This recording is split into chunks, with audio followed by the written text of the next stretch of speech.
Hi, everyone. My name is Raquel with RedmanMag.com, and I'd like to thank you all for joining us.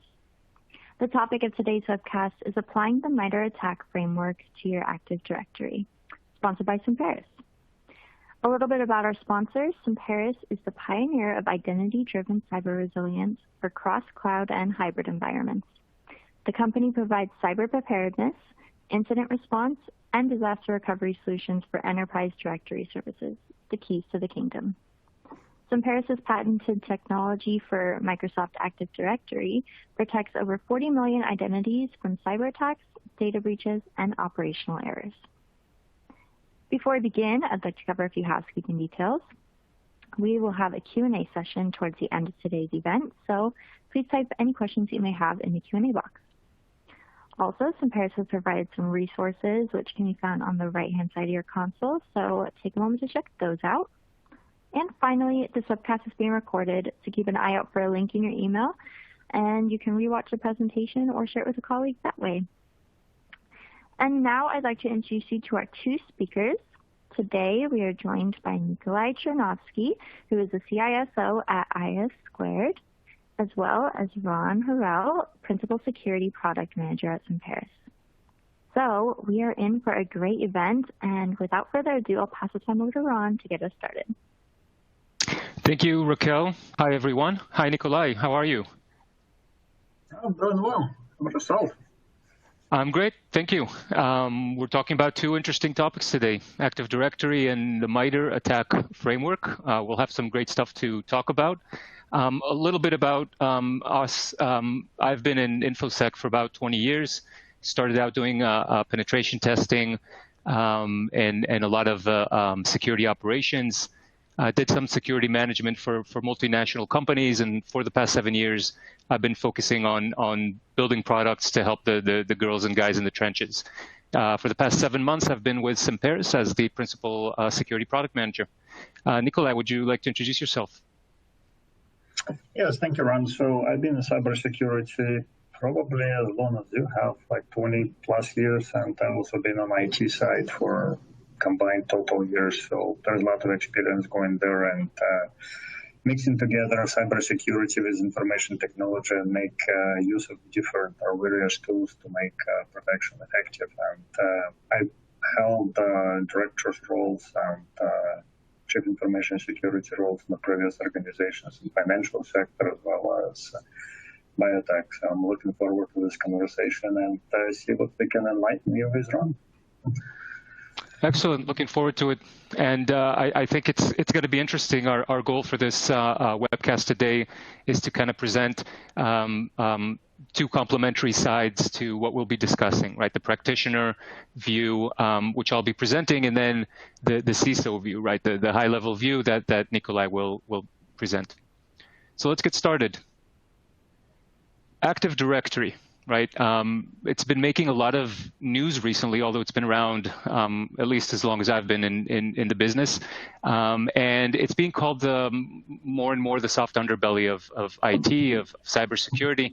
And I want to start off with a quick poll that should be coming up on your screen right now, and to get a feel if the general notion that we have a security issue around AD, if that's prevalent among you as well.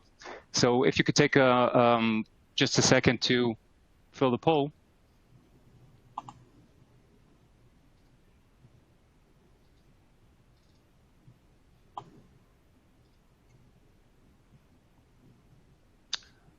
Right, and we see that the feelings here actually that Active Directory is fairly secure. That's very good. Hopefully, we won't change your mind here, but maybe you could use the MITRE security framework to make it even better. So some additional numbers around Active Directory. According to Mandiant, 90% of breaches involve Active Directory in some form. This is a high number, but when you think about it, it's not that surprising, since any access to a domain account, any type of compromise of privileges or anything that touches a domain could be considered a compromise of AD. Usually, attackers will lead in with those types of attacks and then escalate privileges and gain access to other credentials through various means, some of which we'll be discussing further into the webcast. But really most of the attacks, or the vast majority of attacks, will have some form of compromise of Active Directory. 95% of Fortune 1000 companies use Active Directory, according to Microsoft. And according to Forrester, 80% of breaches involve some kind of abuse of privileged accounts. Okay, so that could be compromising an administrator account, domain admin. It could also involve compromising mismanaged service accounts, which we'll also be talking about as well. And one of the things that at Paris we've been doing for the past few months, in May we released a free tool, which we'll be talking more about as well, called Purple Knight. And the goal of this tool is to provide a free assessment to whoever wants to run it. And what it does, it runs as a normal domain user and looks for common weaknesses in Active Directory, common exposures, and remediation advice. And after running that in hundreds of companies, we've seen that the score for most companies is somewhere around the 50% mark, meaning that there is still a lot to do, at least in most places that we encounter, in regards to improving Active Directory and securing Active Directory. Right, and all of the high-profile breaches that we've been hearing about in the past months and years so have involved in some form or the other Active Directory. To start with SolarWinds, the headlines that we read about SolarWinds was the supply side, the supply chain attack that was the initial compromise. But most of the research coming out, most of the intelligence coming out of the attack investigations makes us realize that that was just the first part, right? So a lot of the attacks, if not all of them, then led to some kind of compromise of domain admins or other high privileges, in some instances even leading to golden SAM or golden ticket attacks and actual achievements of keys to the kingdom and full access to even out to cloud services that were federated into Active Directory. The Colonial Pipelines breach is another example. The DarkSide ransomware team that carried out this attack actually used Mimikatz and Cobalt Strike. Mimikatz specifically is targeted at domains and at Active Directory. We'll be showing some of that later in the demo. But once again, this is a team, and this is true for most of the ransomware we've been seeing before and since. There is usually some element around credential access and privilege escalation that involves Active Directory. We'll be talking more about that in the demo as well. So Nicolai, I'd like to hear from you a little bit how you view Active Directory and its challenges. Yeah, thank you, Ron, for an interesting question. So I would probably think the other way to ask this question would be, is there anything out there to protect Active Directory? And my answer would be extremely short, probably not really, until today. So what I was looking at, there's a plethora of tools out there that can help with managing Active Directory, checking who has access to it, performing audits, not always reliable, but nonetheless. But I'm yet to see anything that really helps with Active Directory protection. So in a way, we can look at it, it's almost as if organizations have given up. So they accept the risk and moved on. And so in a way, you can say, hey, if there's anything, if there's nothing that I can buy, I will stick with the best guidelines and call it a day. And that's what you were referring to. Every attack happens, everyone goes after credentials. Yet, as you have mentioned, nearly every single person moves Active Directory in one way or the other, strangely enough. I'm yet to hear in one of those postmortems debriefing that anyone would be trying to fix or protect Active Directory. It's simply being glossed over as if nothing there to help with. Kind of strange, but it is what it is. So the most important asset, in a way, if you start looking at Active Directory, it's the most important asset in IT that anyone can get hold of and get access to the kingdom, keys to the kingdom. So, and yet you're not really, it is the least protected one. So we do have plenty of best practices on what to do or not, but Active Directory role is to be accessible all the time. So in essence, when we start looking at typical ways to protect Active Directory, we can't really put behind a bunch of firewalls isolated and so on, then we can't log in. So it has to be open. But in many ways, by being open, that's where usually threat actors are going. They know that most organizations don't have anything to protect against, so they just go right after it. So another strange thing I would point it out here that I came across, in some organizations, they don't even put normal mobile protection on Active Directory systems just to make sure that people can log in. So in a way, what I'm looking at is like there's a lot of challenges, and it's been largely unprotected. So whenever disaster strikes or people need to recover, there's a low price to pay.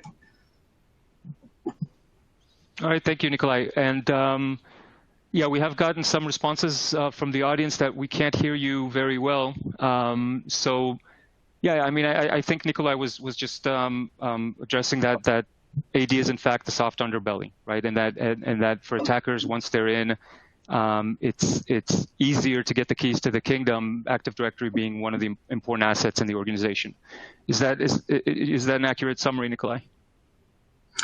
Yes, definitely, and that's what I was trying to talk about. But I don't know if my voice still coming through muffled, and I hope I raised my voice so everyone can hear me. But yes, my answer in short was that Active Directory right now is probably the most unprotected asset within any IT organization. We do have all firewalls and everything else, but all of us know that you don't really need to breach firewalls in order to get to Active Directory. All you have to do just breach one user on the network and you bypass all the controls and layers of millions of dollars that somebody put in front of threat actor to penetrate their data. Right. Yep. And I hope we'll show some of that in the demo today. Okay. So let's talk about MITRE, the MITRE ATT&CK Framework. What MITRE's done is provide us with an amazing tool to methodically address attacks and defenses, right? So we are provided with a structured language to talk about complete attack chains. We can do this for doing red team exercises and pen testing and working on the attack side. While at the same time, we can use these tools for defense, for improving our defenses, for doing detections, investigations, and so on, right? MITRE is built around tactics with the idea that every single objective that an attacker tries to achieve within the complete attack lifecycle will be built of these blocks, right? So if my goal is to deploy ransomware and extort money, I will have to initially gain access to the organization. I will have to execute some code, escalate privileges so that I can get my malware to all of the assets to eventually cause the impact, just as an example. And then with each tactic, we have various techniques and sub-techniques, and these are the specific methods by which, as an actor, I can carry out these techniques. Of course, 185 techniques and 367 sub-techniques, that doesn't cover all of the possibilities attackers have. The framework is continuously growing, and we see a lot of companies expanding internally the framework and tagging different types of attacks with techniques and tactics that maybe don't appear in the public attack framework, and we're going to give an example of that today as well. When applied to Active Directory, we see the known attacks, right? The DC Shadow and Kerberoasting and Zero Log On. The various attacks are techniques within various tactics, right? So we're going to use DCSync to get credential access. So it is a technique for credential access. Zero Log On could be a technique to actually take advantage of a service, right, and execute code. So that could be under an execution technique. when we look at the attack framework itself, we see that they have mapped to 29 different techniques when we search for Active Directory.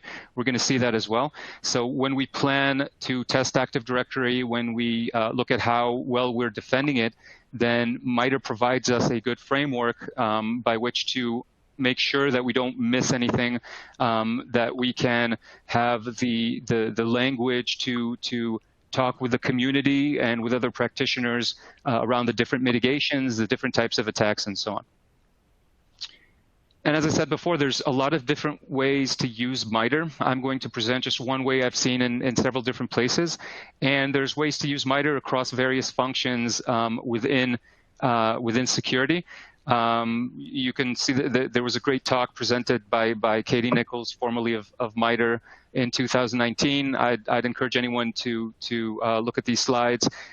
She shows various ways of using MITRE in various functions in the security organization.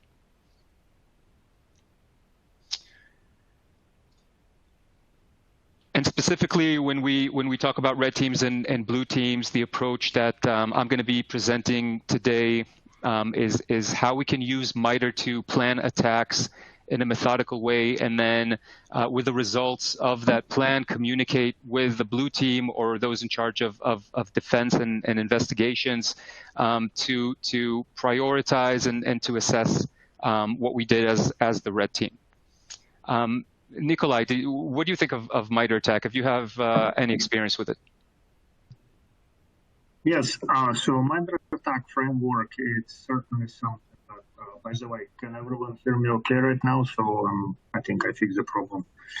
Still a little bit muffled, but when you raise your voice, I think we can hear you fine. So it's better now. Okay, good. So the MITRE ATT&CK is an extremely useful thing, and in a way, I look at it. I think it was developed around 2015 and then was by MITRE and given to community to enhance and adapt.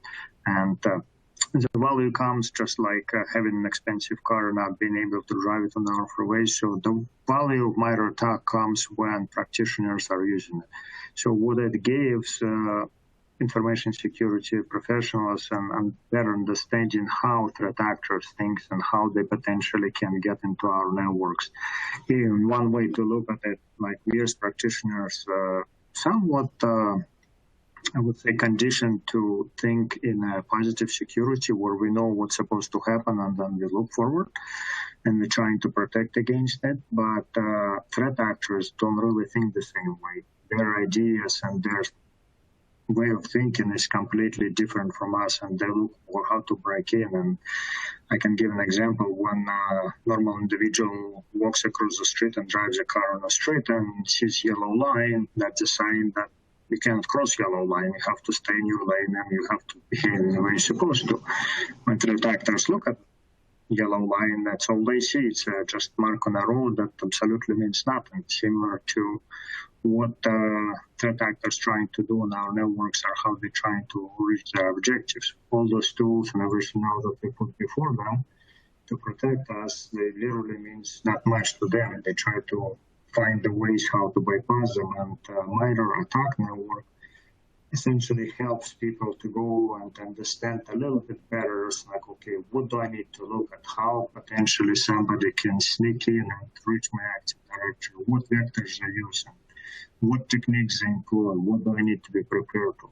So it's not only teaches to understand what techniques and tools, but it also develops this critical thinking that is necessary for us as information security practitioners to understand what practical measures we can take in order for us to protect and what threat actors think, somewhat kind of like previewing their mind, what we can do, what they can do, and then it's helpful when we have blue team, red team exercises to play along all these different MITRE techniques and see how they pan out and how they manifest themselves, what our threat intelligence can tell us, what our monitoring systems, what teams can see it, and how can somebody bypass all layers of IPSs and firewalls and event protection systems. So I think also the value start to materializing when MITRE released the ATT&CK network.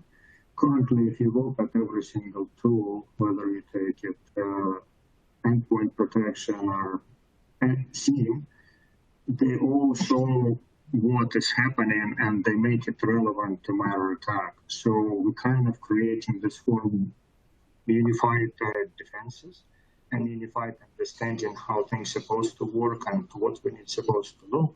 So in a way, as a community, as a framework, it helps us to unify us and make it work for, make threat actors work a lot harder to get into our organizations and to penetrate our layers of defenses, because we have a lot better understanding and we also work collectively, not individually anymore. So I think the value of MITRE ATT&CK Framework is hard to underestimate. So whatever it did to us as a community and cybersecurity practitioners, it brought forth a lot of good things, and I'm looking forward to contribute to it and continue development. So I think cybersecurity is not a single individual work. It's a collective effort, and only collectively we can make things a little bit harder for our threat actors.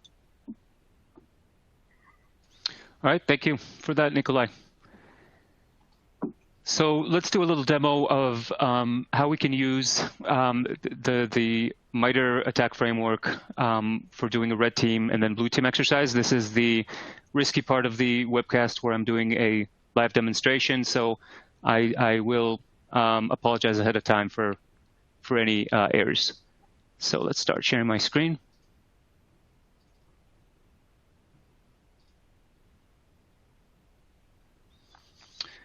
Okay, so as part of the red team for my organization, this week what we're trying to do is test Active Directory. We're going to attack Active Directory. The bigger story is that we want to deploy ransomware. We want to see how susceptible we are to such a campaign. And specifically, we want to break down that attack.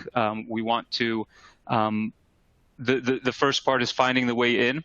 The second part is attacking and compromising Active Directory. And then the third part is deploying the malware and executing the malware. We're going to be focusing on the second part. So we're going to assume that we have compromised a normal domain account, no special privileges, just a normal user. And we're going to take advantage of that to try to see what we can do versus Active Directory. So the first thing that we're going to do, we're going to open up the Attack Navigator. This is a tool, free tool provided by MITRE to view, browse, and work with the MITRE ATT&CK Framework. And the first thing that we're going to do, just move this. The first thing that we're going to do is search for techniques that are relevant to Active Directory, just so we can scope out what we want to do.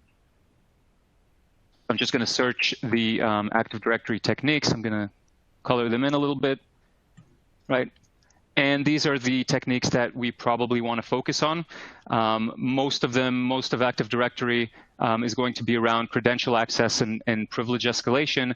We're also going to have some tools for defense evasion. So a lot of the power of Active Directory for attackers is that they can do a lot of manipulations that fly under the radar. Once they're inside the network, they can do a lot of, they can utilize a lot of features of Active Directory and you know, the change attributes that kind of are below the radar to go undetected, and we're going to show that as well. So as part of planning my attack, first I'm going to use a valid account for initial access. That's something that I already have as an assumption to starting out, so I'm going to color that as green. And then taking a look at this, one of the things I want to try to do is get kind of the gold medal for AD attacks and go for a golden ticket. Golden ticket attack is going to give me pretty much access to any Kerberos service, any service that utilizes Kerberos for authentication. If I have, you know, if this organization has any federated services, I'd probably be able to access that as well. So I'm going to go to golden ticket here, and I'm going to color that. That's something that I'm going to be targeting. And probably the best way to get to a golden ticket is through a DCSync attack. I'm going to try to steal the Kerberos, the KRB TGT hash through utilizing the DC replication service that's part of Active Directory. And I'm going to do that through a DCSync attack. So I'm going to color that as orange as well.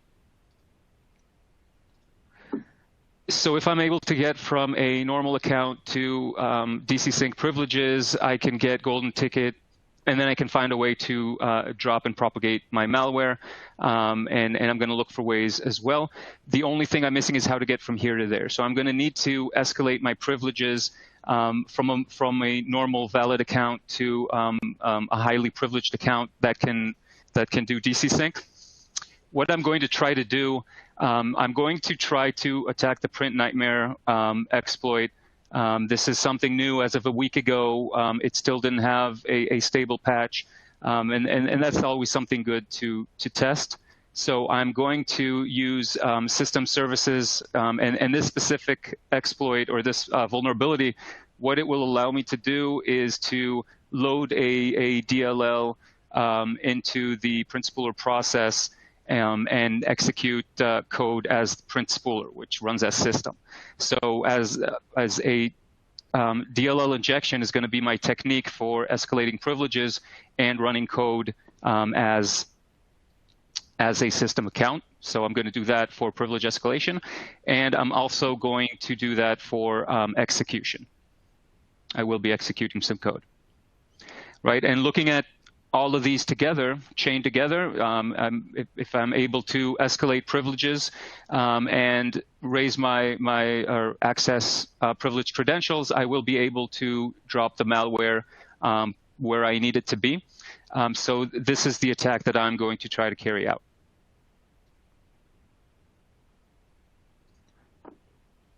So this attack part I did record last night. So I'm going to be talking through this. The first thing I'm doing, I am connecting as a normal user. So a user called normal.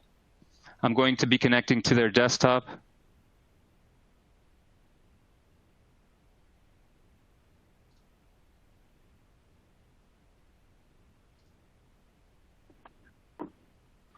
And the first thing I'll want to do is just a little bit enumeration.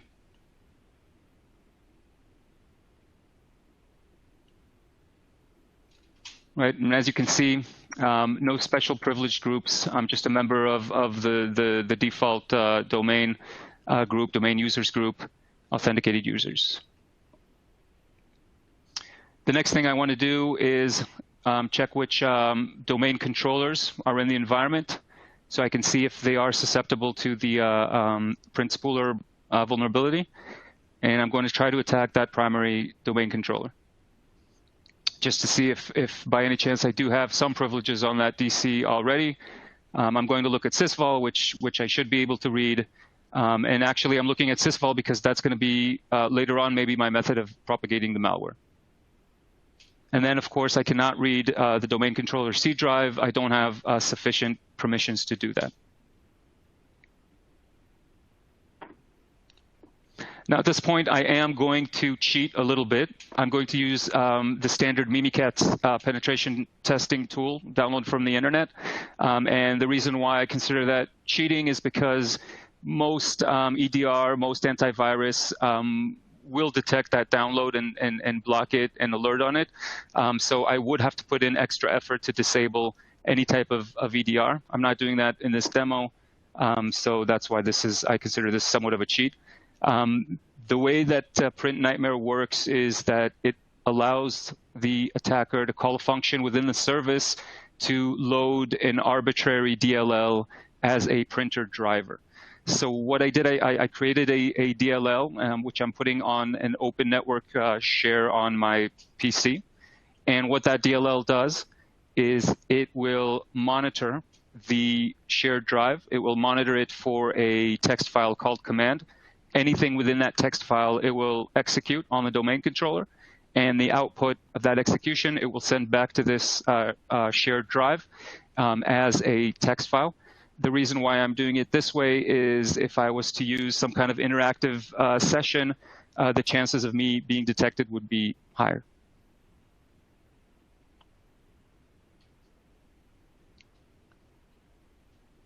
Okay, so I'm going to launch Mimikatz.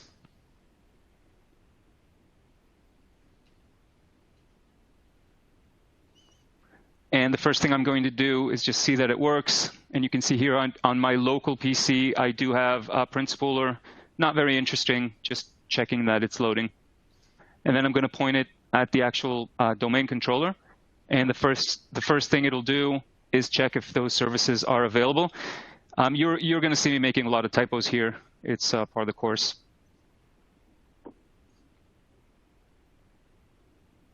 All right, and we do have the service running. We also have the point and print driver, and this is actually something that we need to take care of even after the patch is installed. We will provide the links to the Microsoft advisory, but this is something that needs to be taken care of even if the patch is installed.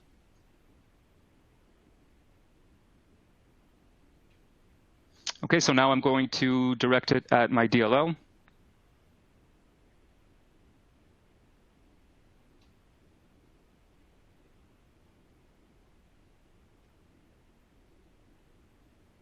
Right, made my second typo.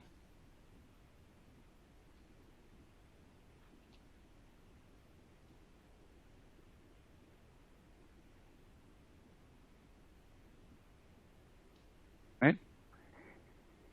And we see now that it's running. It's Mimikat started running, and it's in process right now. And the DLL is loaded and waiting for the command file. So I'm going to create that command text file.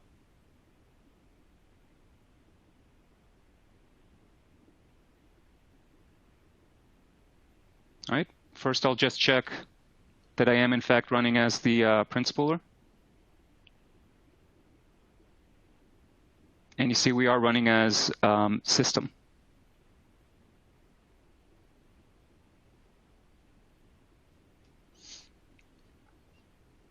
Right, so we're just going to check that again.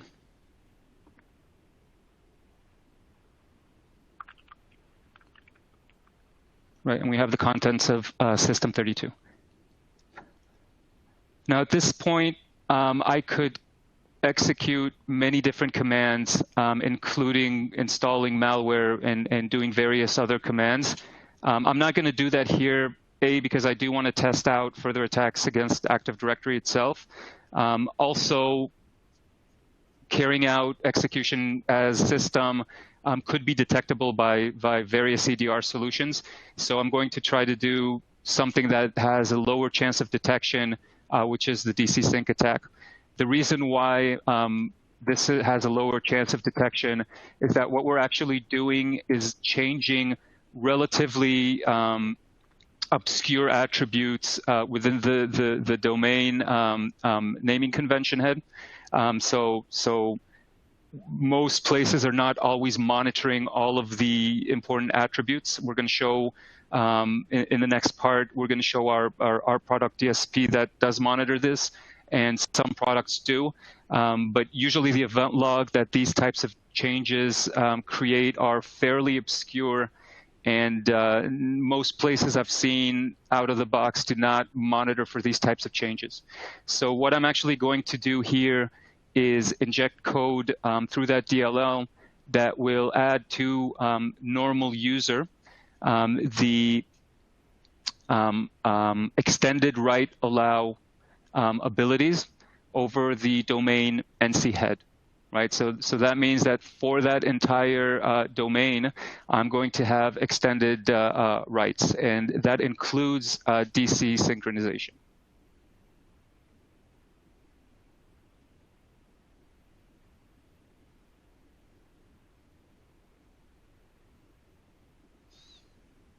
Okay, and I just wait for the output file to be blank. That means that we succeeded because no output was requested. Okay, so what I'm going to try to do now with my new DCSync, with my new privileges, is use a DCSync attack to dump the KRB TGT hash. Okay, this is going for the golden ticket. To do a golden ticket, I will need the KRB TGT hash. That is the service account that signs the access tickets from Kerberos. Once I have that hash and I have a hash ticket within my work environment, effectively I have a TGT for all services. Okay, so I did that and I got the hash output, right? And I would only be able to do this if I had those, if normal user had these DCSync privileges. Okay, and I do have the hashes. So I'm going to use these now to create a golden ticket. First thing, I'm going to look at my current tickets that are cached within my PC. All of them are the normal tickets for normal user. And what this attack will do, it will replace these tickets with a KRB TGT ticket. Okay, so I'm going to copy the domain SID as my target.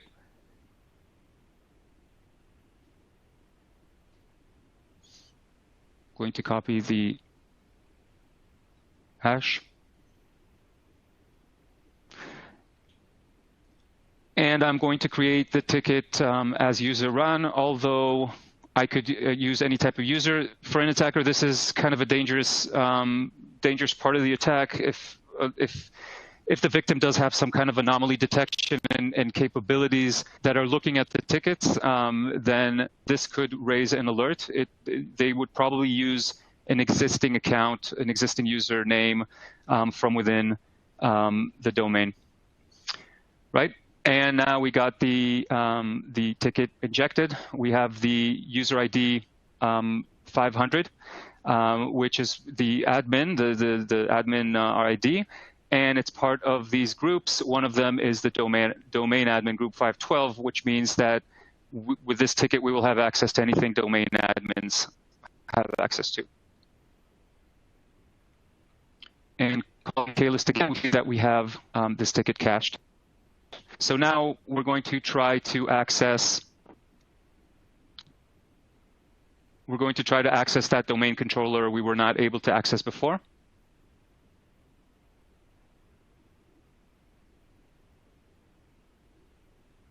Okay, and we can see that we have access to system 32. And for the final part of this stage, we want to make sure that we can drop malware to sysvol, which will be our method for distributing the malware later on.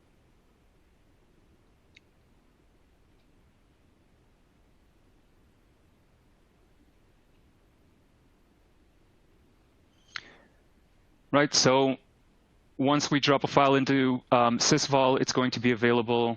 It's going to be replicated across our domain. It's going to be available to all members of the domain.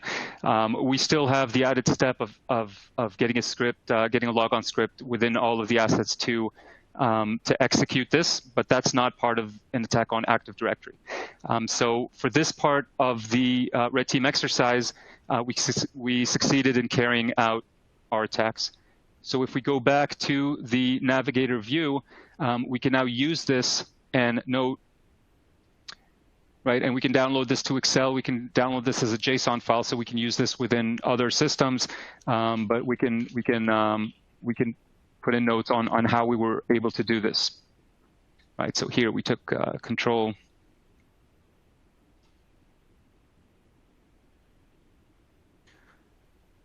Right. And then on the defender side, what we can then do is look at this and address each one of these specifically, and we can track over time which of these we're covering and how we are covering these specific types of attacks. Okay, now I want to reset and look at the same set of attacks from the blue team perspective, from the defender perspective, and what that would look like. I'm going to use DSP. I'm going to use the Simperis Data Services Protector. This is a tool that that monitors Active Directory for any changes. It has auto undo capabilities as well. We're going to be showing all of that. So let me put that up on the screen.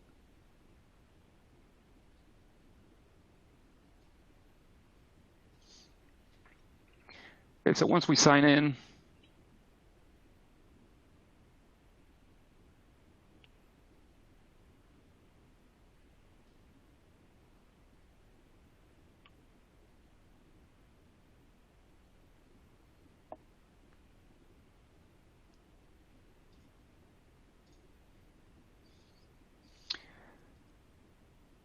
Okay, so DSP 3.5 launched about a month ago with the new security indicator module.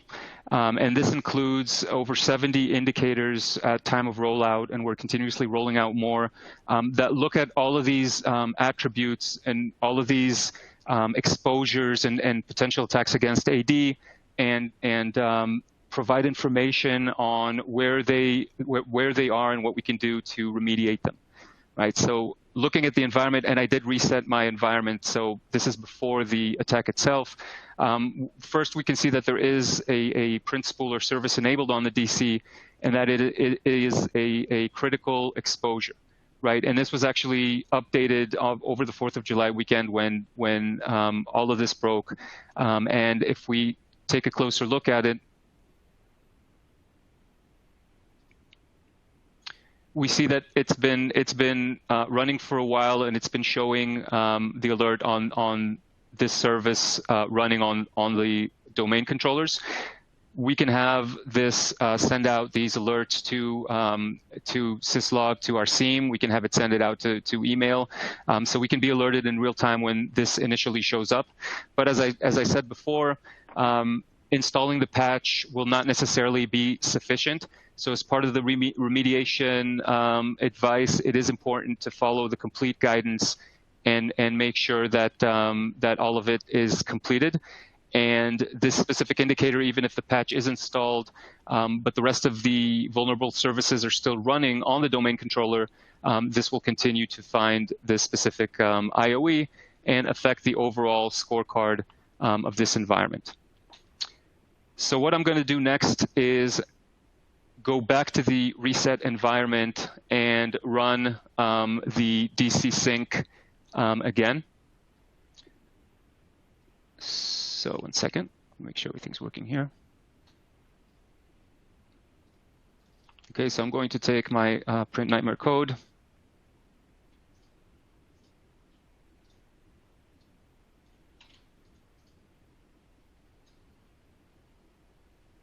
And it's running.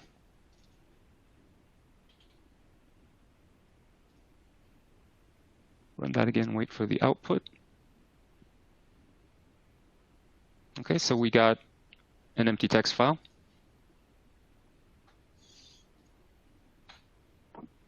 Let me just make sure this is set up.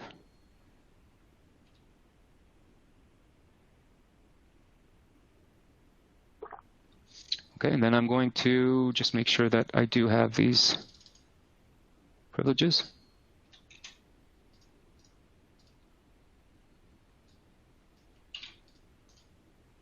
Okay, and I do have these DCSync privileges. Now, if I go back,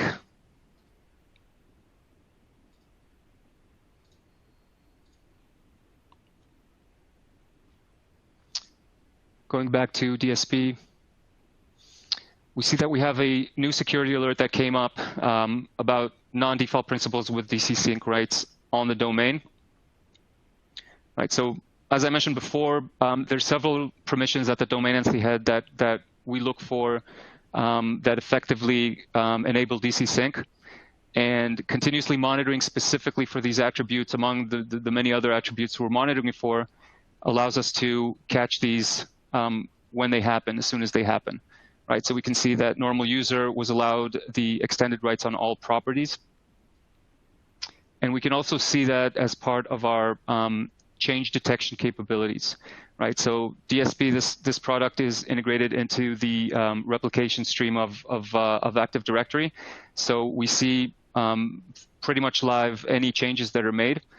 And we can see that here, anti-authority system made this change. If we look deeper inside, we can see that the changes were made to user normal, extended rights were allowed. In this specific module, we can look at all of the changes made to AD in the time frame. We can filter and search based on different parameters. And finally, when we find something, we can auto-undo it. So what I'm going to do, I'm going to select this specific action, and I'm going to undo it manually.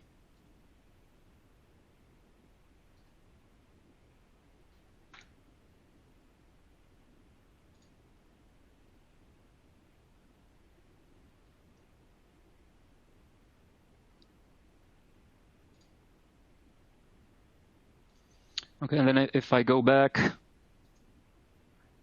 and try to carry out that same attack again, DCSync, this time I'm getting an error because I do not have sufficient privileges. The next step as a defender that I'm going to do against DCSync is actually automate all of this, right? So I'm going to set up an automatic notification for when this happens, and this is different from the security indicators. The security indicators themselves look through hundreds of attributes and do a lot of correlation. And when you want to kick off automation, so when you want to actually do auto-undo capabilities with Active Directory, then you have to apply that to very specific instances so that false positives will not endanger your Active Directory. So we're going to add that here.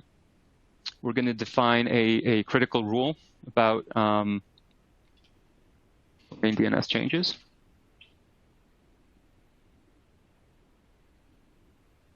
Okay, we're going to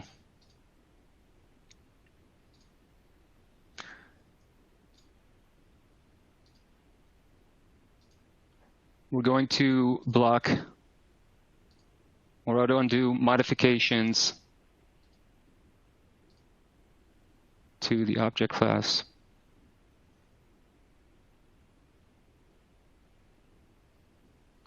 Domain DNS, and we're actually only going to do that for the NT security descriptor, which is the container that stores these attributes.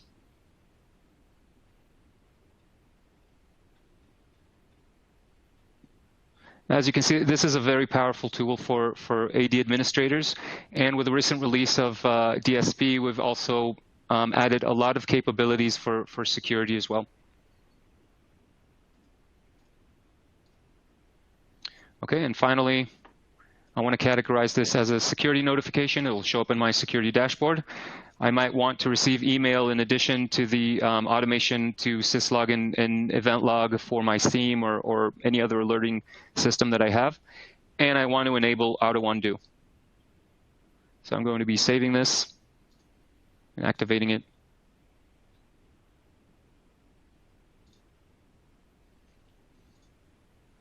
Okay, and I'm going to go back.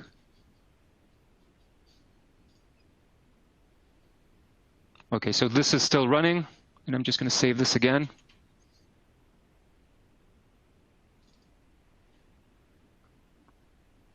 All right, we got the output.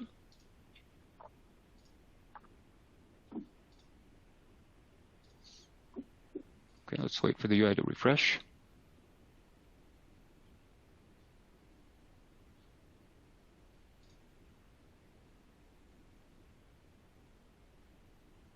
Right.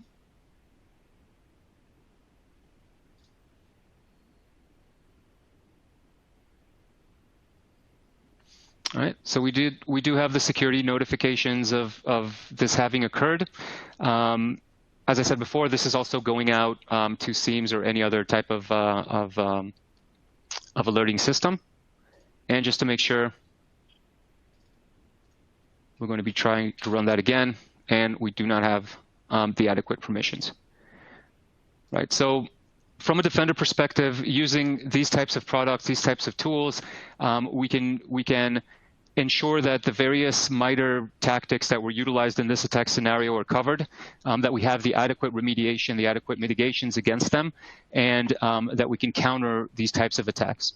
And that's how these things are supposed to work. Now, one of the things we've been doing, I mentioned this before. A couple months ago, we released a free tool called Purple Knight. This tool includes a lot of the security indicators that you see here that are able to run in a different format as non-privileged users, and that can give a quick assessment of the Active Directory environment. Okay, so I'm really quickly going to run through it. And really, and the tool itself does not require any installation, so you can download it, extract it. All of these scripts you can look at them. They're open. You can't change them. They are signed for security purposes. But really our goal here was to take all of the knowledge that we've gained since the company was founded in 2013. Since then, we've been working with Active Directory with hundreds of companies. And all of that knowledge and experience we've taken into this tool to be able not just to run all of these various detections very quickly, very easily, but also to provide a report as the outcome that gives the appropriate remediation advice, that gives all of the metrics. This tool is updated once a month, so the August version will contain the print spooler indicator and other indicators that we continuously add to our various products. And of course, a link to this tool is part of the notes to this presentation. So, Nicolai, back to you. What do you think about this? How do you see Purple Knight and specifically AD-specific defensive tools? What are their role in this story here? Well, it's certainly hope right now my voice is coming through with. So the role they actually play is very critical right now, and as you demonstrated in your example on trying to break in, right now something like replacing or preventing somebody from stealing or replacing golden ticket, it's nearly impossible. And I don't know how many people on the call had encountered this issue with changing passwords after the breach, or if somebody suspected that the organization was not necessarily breached, but had an incident, and they see traces that the threat actor stole credentials. Typical thing, go and change all the passwords, but we don't know whether they were changed or not, or what passwords were stolen or not, or if somebody was tampering with golden tickets. So the idea here is something that I always was looking forward to and saying the same thing. If I don't know what I'm protecting, I can't really protect. So in a way, Purple Knight gives the ability organizations to see what things are we doing right or wrong, and what do we need to do with Active Directory and how to make things better there. So once we see the picture, we know what gaps we need to address, we can actually effectively protect it. And utilizing tools like Semperis, we actually can put proactive defenses as Ron demonstrated. So certain things that threat actors do on a routine basis once they get into organization, they become nearly impossible to do. So it's a huge win for us, and it's kind of raising this proverbial bar. So Semperis is helping us to get in that direction and make things a little bit harder for the threat actors and life a little bit easier and better for defenders like ourselves. All right, thank you. So we do have just a few more minutes, and we do have some questions. So just a few words about Semperis. I demonstrated DSP, our data services protector, and Purple Knight. Semperis also has a forest recovery tool that when all else fails and ransomware or anything else hits, then this tool is able to very quickly restore Active Directory in a clean way, independent of the operating system. So it's not a full image backup, so you're malware free. And it also integrates Purple Knight so that you can scan right after recovery to make sure that your recovered state is in fact clean. And that is in addition to DSP, Data Services Protector, which provides the continuous monitoring and the auto undo capabilities to deal with these specific directory services attacks, right? So I think now maybe we can get to some Q&A. All right, wonderful. So just a reminder to the audience, take a moment to check out the resource section to see a couple of links pertaining to today's event. So our first question is asking, do you see the DSP tool being used maliciously? Well, that's a great question, and the answer is a bit different from Purple Knight to DSP. DSP is an enterprise product with all of the security testing and certifications that befit such a product. So and you know, everything eventually could be susceptible to attacks, and we invest a lot of efforts into making sure our products are secure. Purple Knight being a free tool that's available to anyone, we cannot control who uses that. But I can say that the scripts that it runs are designed to be run by any user, non-privileged users, and the tool itself doesn't require any privileges. So I'd actually think that attackers would use our competitors' tools that provide information that might be similar to our tool, but don't provide it in such an easy-to-read way, because they don't care so much about the remediation information and the prioritization that we provide. To them, it's just noise. So they'd probably prefer using another tool. All right, wonderful. Another question regarding the DSP tool. Does this tool have the ability to block and prevent the changes as well as in addition to detection? Right, so the DSP product that I demonstrated does have the capability to auto-undo. It's not an inline network product, so it doesn't actively block. It will auto-undo, and it can also interface with additional source systems or response systems to enable to orchestrate more active recovery. But out of the box, immediately you can auto-undo not just DCSync, but a lot of different changes, adding privileged users, changing different types of attributes, and even mistakes and errors that can lead the AD to crash. Those can also be auto-undone and save a lot of trouble. All right. Another question here is asking, does the point and print driver issue need to be addressed if the print spooler service has been stopped and disabled? So as far as I understand, and I want to be careful because Microsoft is continuously publishing guidance on this, and our recommendation for remediation is to disable the service. As far as we can tell, if you completely disable the print spooler service, then that will protect you and protect the domain controller from this vulnerability. There's also an additional, so we actually had this indicator for a while and we raised its criticality, and the reason was that having, even before this vulnerability and even once it's patched, having a print spooler operating on your domain controller does open you up to several other forms of attack. I actually have a blog post on that in the Simperis website. So it is generally recommended to disable the service anyway, even if you are patched. All right, wonderful. Well, I think that's all the questions that we have for today. Yep. Thank you so much, Ron and Nicolai, for being with us and sharing that awesome demo. We truly appreciate it. And thank you also to the audience for attending today's webcast, which was sponsored by Simperis and presented by redmondmag.com. Have a great rest of your day, everyone. Thank you, Nicolai. Thank you, everyone. Bye-bye. Thanks, everyone.